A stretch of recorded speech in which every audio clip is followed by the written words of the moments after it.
So those of you that don't know Chef Ted and Linda, they were the former owners of the Hemingway restaurant, which is on Route 100 between here and Killington.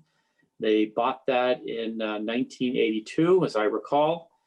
There was probably one of the only 4-star, 4-diamond restaurants in the area, if not all of Vermont at the time.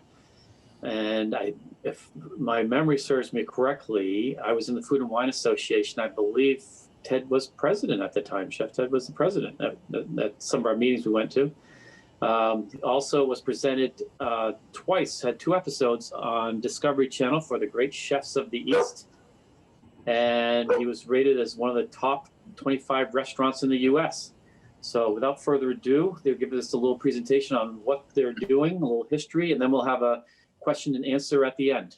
So I'm going to mute everyone out, or Kim, you can help mute if needed, and we'll go from there. Take it away. Buddy. Thank you so much for coming. Thanks for inviting us. Thank you. It's a real honor. Definitely. We've been around a while. We arrived here in 1974. Actually, we picked up a paper in New York, drove to Hanover, looked for a job, and there was one in a restaurant in Woodstock. We came here with the Back to the Land movement in the 70s, but we didn't get too close to the land. We didn't become farmers or anything like that. We ended up running a restaurant in Woodstock, the Rumble Seat, if anybody remembers that one. I've been there. Yeah, we did that for about 4 years, 74 to 78. Ted introduced the Greek salad there. There wasn't anything like that. Those were, that was a long time ago. But anyway, we were a little bit into Back to the Land, Alice Waters and all of that. And at some point we went to Europe. We were running Annabelle's after the Rumble Seat, and we went to Europe and discovered that there were Michelin star restaurants in the countryside. And when we got back, we thought we were ready to leave Annabelle's, and that why couldn't we do that here in Vermont countryside? So that's what we did. We just, knew Ted. We both have a European background. So his grandmother, my mother, they were great cooks. We had that instinctually. And we just sought out good food from the area. So we got some rabbit from a Rutland farmer and pheasants. There was no one doing pheasant. So we went to Brattleboro and met someone from Massachusetts. And so it was like contraband. We would go meet them, and he would empty his trunk, fill ours, we'd come back. There wasn't a lot going on as much as there is now, and we didn't know what we were doing was farm to table. It was just, that's what we thought, how you did good food. So we early on we had Orb Weaver was a cheese company, 2 women up in a little bit north of us, and farm venison we eventually got from Stratford.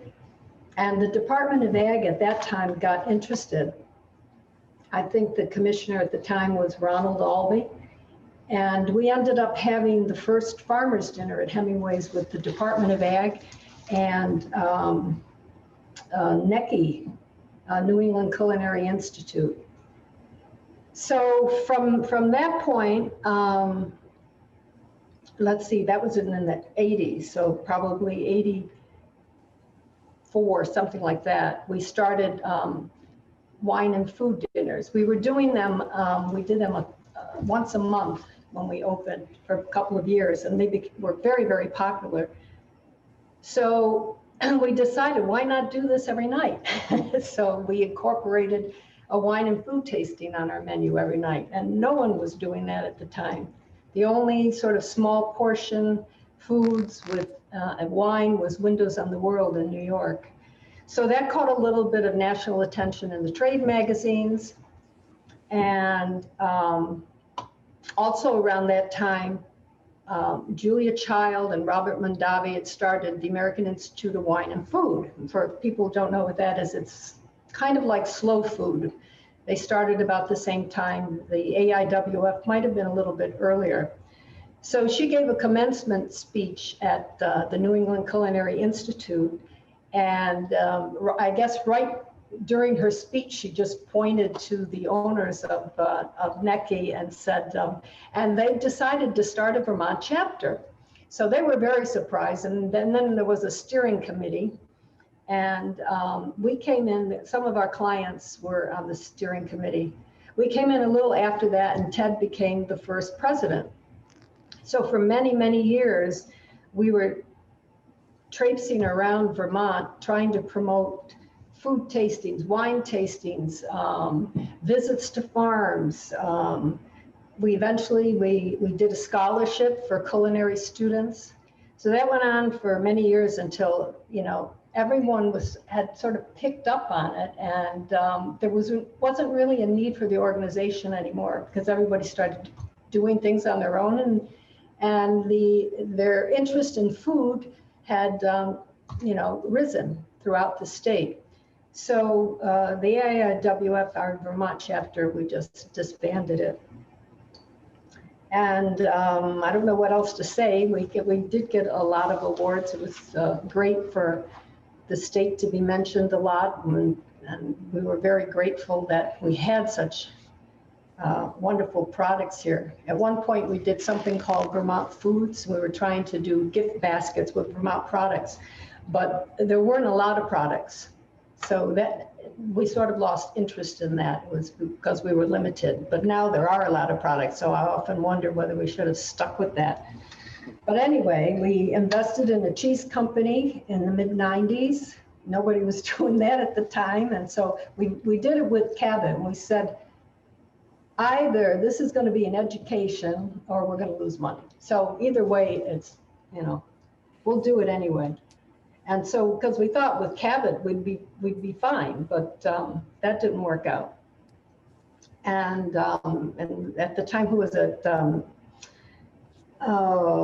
Major. What was his? Anyway, he was a cheesemaker, and he did some of the best cheeses in Vermont in the beginning. So now we're up into the 90s. That was the cheese company, and the Vermont Foods. We did what we called Vermont Food Odysseys, and we would take people, do an in-depth research on mushrooms. Say for about 15 years, we did mushroom foraging. So then we decided to really dig into it. So we went to a mushroom farmer, we had a mycologist, and then we did a luncheon afterwards. So we sort of ran the gamut of what there is about wild mushrooms. And I tried to sell that to the state, but it didn't take off because I thought, oh, we could do it with apples, or we could do it with something, any kind of product. So after that, we started doing food odysseys in Europe, taking people on sort of agricultural tours in Europe. And I don't know what else. What am I missing? At one point, Emeril Lagasse, his first TV show was called Emeril and Friends. And they featured Ted's scallop and crab cakes. And I often said that Ted should do his own show. If he had done it then, things may have been different now, but oh well. Say love. Yeah, say lovey. So that's sort of a brief history. With the scholarship of the AIWF, Bobby Gilmore, of course, everyone, you all know Bobby Gilmore, we loved him. And he was on the scholarship committee with us for a number of years. So I don't know, I can Okay. I will turn it over to Ted. well, I'll turn it over. I did want to say, part of what I was going to say is that Bob was a very close friend and a very important person in the food, restaurant, hospitality business in Vermont for years. I would ride to meetings. He was on the Hospitality Association. He was the president for years. And we'd drive together, we'd meet at 100 because he'd come up for Ludlow. We'd drive together a lot to go to meetings and come back. So consequently, we became good friends. And I just wanted to say, aside from the fact that he will be sorely missed by us and the community, that he really did, he was the person that for Ludlow did what we did for food. I mean, he got it right. He had a great place. He was extremely interested in what he was doing. He was part of educating the community as well as his staff. He was one of these guys that was just able to be serious and funny at the same exact time, which is not easy to do. But anyway, I just wanted to make a point of saying how much he will be missed, and I'm sure the community will miss him as well. I did want to, since it's upon us, just mention COVID and its impact on the industry, because I think this is part of what people should talk about. There's some facts that I think a lot of people don't know about this. Food preparation is the second most popular occupation in the United States. So you could start from that point and understand how the impact has been. 2/3 of the 50%, I'm sorry, of all of the full service restaurants are either closed or going to close.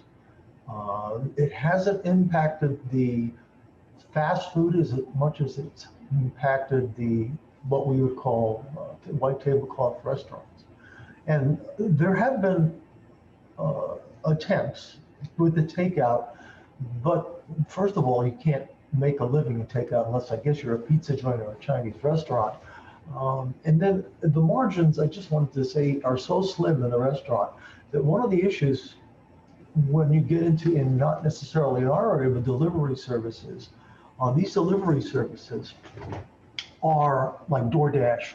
They charge so much money that they're just destroying what's left of the restaurant's margin anyway. So I just wanted to explain, it's really bad for the restaurant business. A lot will not come back. People who are waiters have gotten other jobs.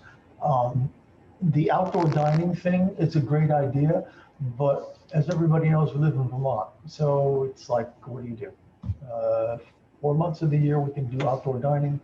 The rest we can't. So I hate to say it, but we're glad we're not in the restaurant business any longer. The other thing about the restaurant business that I think everybody knows is it's discretionary income. It is not something that you need. So consequently, it's at the bottom of the totem pole when things start to get bad economically. So that whole ball of wax. However, going forward, there are some alternatives that we need to think about, at least in the restaurant community. One of them is the internet, and I do know that that's what I'm doing currently. Is I'm teaching classes online, and a lot, 3-4 times a week, and also Airbnb. I don't know if you know Airbnb is, obviously. There have been Ludlow discussions about Airbnb, like there have been Woodstock. That Airbnb also has a division called Airbnb Experiences, and what that is that allows people to do whatever it is that they do, whether they're cooking or maybe talking about wine, whatever it is that interests them, they can now go through Airbnb Experience, go online, and make some money doing that. That being said, it's still incumbent upon the government to give the restaurant business some more help. I also think that people like banks should really consider moratoriums on loans if they haven't already. And another last point about that is somebody like Visa, I also think that they can help by having moratoriums on, let's just say, their percentage, or lowering their percentage by 50 to 60% on credit cards, so that restaurants don't have to get hit doing this. Going forward, I was reading this poll that said that people used to eat out X amount of days a week, let's say 2 to 3 days a week, maybe 4 days a week if you were in a city. And since COVID, obviously, that's out the door or diminished greatly also because of the 50% capacity, which you can't make any money at a restaurant with 50% capacity. We all know that. However, as a result of COVID, these online situations have increased dramatically. And what people are saying is that everybody's getting so used to eating at home and cooking and learning and buying new knives and buying new this and buying new that. When they were polled, they said, when COVID is over, are you going to continue to eat out as much? And they said, no, we've been so used during COVID to making dinner at home, getting together on Zoom with friends, whatever it is, that our lives have changed in a way that we won't go back to eating out as much. We will spend more time eating at home and making our own meals. Anyway, so that's the COVID thing, and I'm sure it's impacted your entire community as it is ours.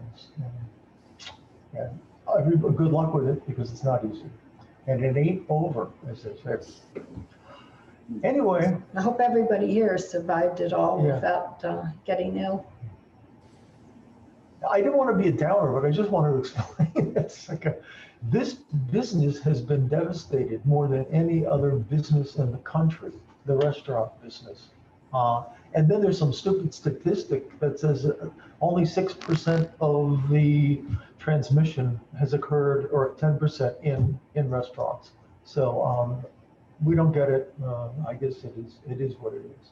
But anyway, Kevin, if anybody wants to. Well, I'll start off with one else, then I'll take questions. Raise your hands. So you had mentioned Necky, and I don't know if everyone's heard, but Necky will be closing down. So the New England Culinary Institute is going to be closing down. And I'm sure partially because of the COVID. I mean, there's no outlets for the chefs that would be graduating. It's difficult to have the classes, they're hands-on classes. Can you tell us about your classes? So you've taken a different approach and you're doing the online classes. Where we can find you online, who can join your classes, how that works. And I know you had mentioned to me previously, like corporate classes and things like that. So if you could go into that a little bit, I think that would be interesting. Yeah, back to one point about Necky, the interest in food has declined generally in the last 5 years. And so before COVID hit, their enrollment was dropping because, this whole Food Network thing that peaked. Now people are going back to saying, well, maybe I don't want to be a chef. Or they've already learned how to cook.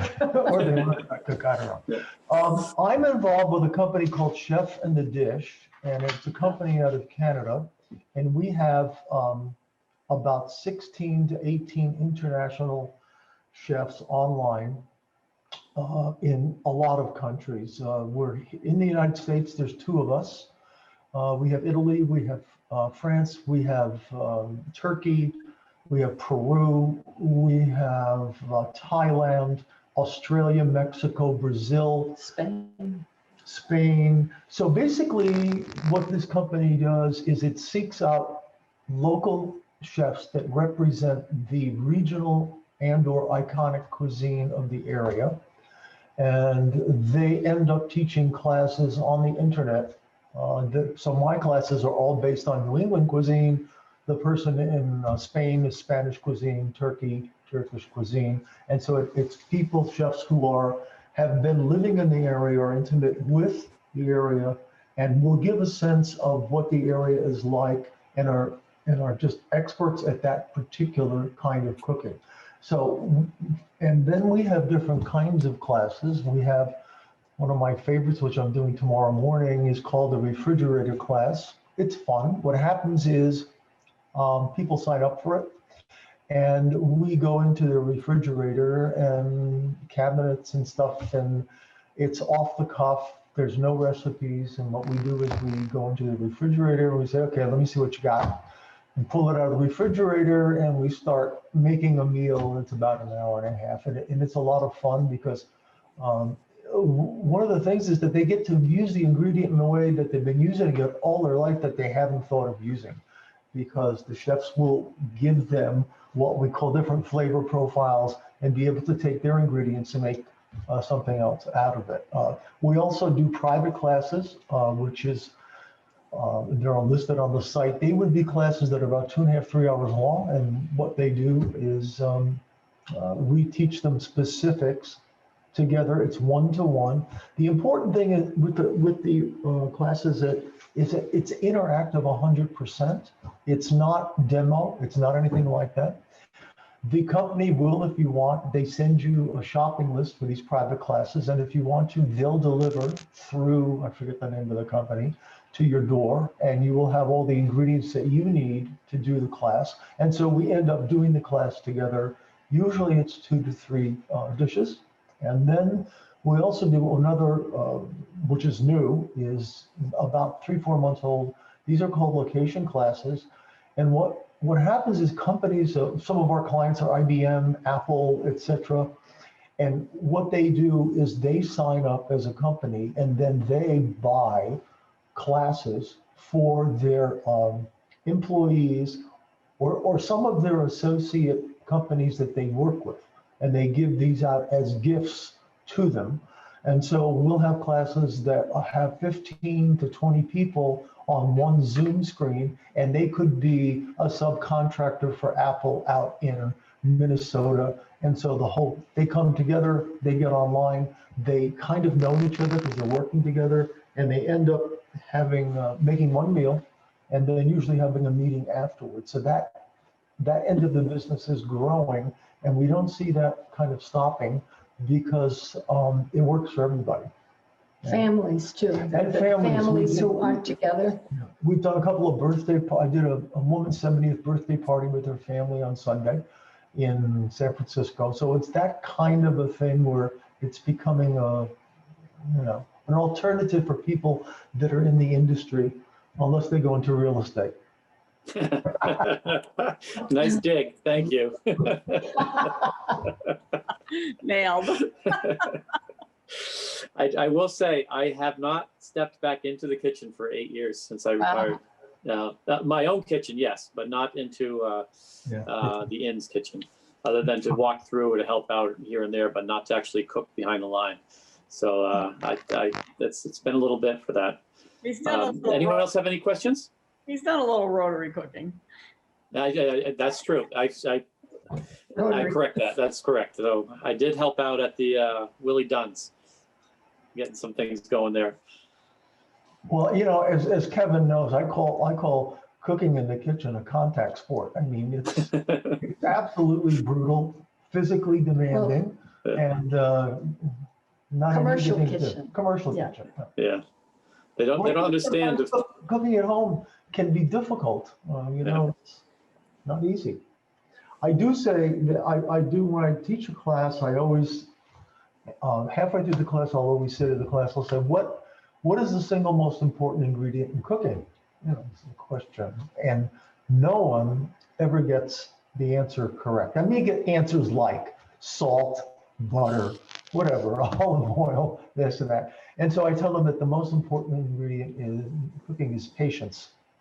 And if you don't have patience, you should order in, because you will make yourself crazy and you will make everybody else in the family crazy trying to put something together, and you don't have the patience to do it. So it's a very important ingredient in cooking. Yeah. What do you mean it takes a day to make stock, right? And people, doing these classes online, it's, well, two things. One is you can see whether somebody has patience or not. They get frustrated, and that's when I tend to bring it out. The other thing that I find kind of interesting from a psychological perspective is, and I've made this one, I don't tell them to the class, but to friends and stuff, is that if I do a lot of couples that'll take private classes, and obviously I cook with them, I talk to them, and I watch them interact and this and that, and I've come to the conclusion that if you really want to figure out a couple's relationship, watch them cook together. So the next time you go to somebody's house and you're invited to dinner, and forget about everything else, just watch the dynamic of how they move together in the kitchen, what happens, put the meal together. It will tell you more about the relationship than anything else in the world. So Bridget, question? So I think I have more of a comment than a question on whether or not people will go back to restaurants after COVID or whether they'll continue to cook at home. My guess is there'll be an initial surge because I've heard many, many people say the one thing they really miss is going out to dinner. Yeah. And so my guess is that people will go out a lot at first and maybe then they'll back off again. But I don't know. That's just a personal observation. Yeah, well, everybody misses the social aspect for sure. Yeah, and I've heard a couple of people say, we never even went out to dinner before, but it's the one thing I really miss. It makes perfect sense, yeah. But I do think you're right. Yeah, of course that'll happen. But what it's done as a result of Zoom and COVID and all of that is it's just made people think about cooking at home that never did it before.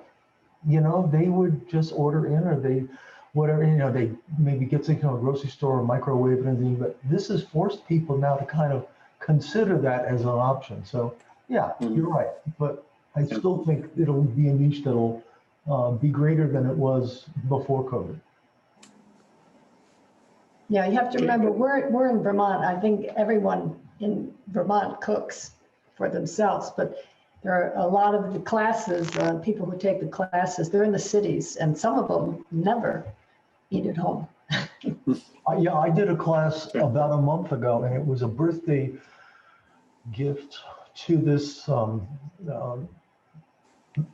his 70th birthday gift from his kids to him. And so what we did, kind of like where we are, and there were like 4 screens, and we did a class, and one kid was in Idaho, and one was in New York, one was in Florida. And so one of the things that came up, which I found fascinating, because the birthday boy was cooking with his wife. And I said, so how often do you cook?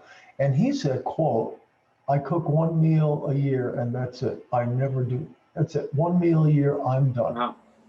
So just to give you an idea. And so I said to him, does this count as your 1 meal? And then of course the whole family started laughing. And he said, you know that. It's the 1 meal and now I don't have to cook for a year. So there are people like that. So I just want to mention the link to the Chef in the Dish and anything else about us is on our website. What else we're doing is Odyssey Events, VT. Yeah, and I apologize. I spelt Odyssey incorrectly on our agenda. Well, that's good. O-D-Y-S-S-E-Y, not E-E. So just make a note of that if you're trying to do a Google search on it. I'm sure it'll come up anyways, but just in case. Well, my apologies. No worries. Any other questions from someone? I'm scrolling through. Sharon? Kevin, Ted, you had some nice words to say about our friend Bob Gilmore. Yeah. And a number of years ago, our Rotary Club did we called it Quest. It was like a summer camp for teenagers between 12 and 16 maybe. And one of them was a cooking component, and our town had purchased the armory south of town near our school. So we used that kitchen, and Bob Gilmore was the first chef to really sign up, and he did, probably 4 or 5 classes for the kids. Yeah. It was really interesting. I have some great pictures. Yeah. Very nice. I think Vermont has a junior Iron Chef. Someone is doing it somewhere, right? Yeah. Yeah. I've seen some local schools have it listed in their press releases. Maybe more of that can happen because they don't get too close together. Even during COVID, that might be able to happen. That might be something to encourage. Yeah. Well, that's true. Food is very important. One of the tenets about the company that I work for, well, there's a couple of things. One is we teach method. We don't rely on recipes. What we try to do is to show people the method. Actually, when the stuff comes in the door and they get it, they never get any recipes. They don't. I mean, they kind of look. They know what they're going to do, but they see no recipes. They get the recipes after the class because basically the point is method. We try to teach method. How do you do something, which is very important because then you can do it, change the ingredients and whatever you want to do and develop your own style, which is something that we really push. The other thing is that being an international company, what we really realize is that food is really, and cooking are the common denominator in the entire world. It's the one thing that everybody has in common is food.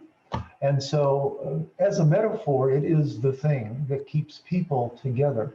And it's one of the other things we try to develop as a company. And I also think that getting into visiting different cultures, and I had a class, and took place in Jerusalem. And these people, husband and wife, are in this tiny apartment in Jerusalem, and you get to visit. Did a class in South Korea, and so what's fascinating for me is I get to go into their kitchen in whatever country in the world they're in, and sort of like see a little keyhole into their universe, and that to me is one of the more satisfying things that we end up doing as a result of this. Zoom into people's universe, so to speak, and the range of people is totally amazing. I mean, I've gone from being a guy that had a camp in a bungalow in West Texas that was about 500 square feet. His kitchen was the size of, it was like this, all the way to somebody who was in Austin, Texas, whose kitchen was the size of my entire house. And so you get this huge spread of universes that you enter into while you're doing this. And also their perspective on things, which is another kind of a learning experience, interactive thing that you don't really get sometimes in restaurants. Well, Anyone else? Thank you. Well, I This think is we're great. all set. Thank you so much. That was great. Appreciate again, it. thank you. It was a real honor. Good luck to you all, and Thank you. your community. Everybody stay safe. Take care. Yeah, we'll come All right. out of this. Thanks and again. we'll I'll see. be in touch. Thanks Ciao. again very Bye-bye. much, Kevin, for inviting us. You're welcome. You take care.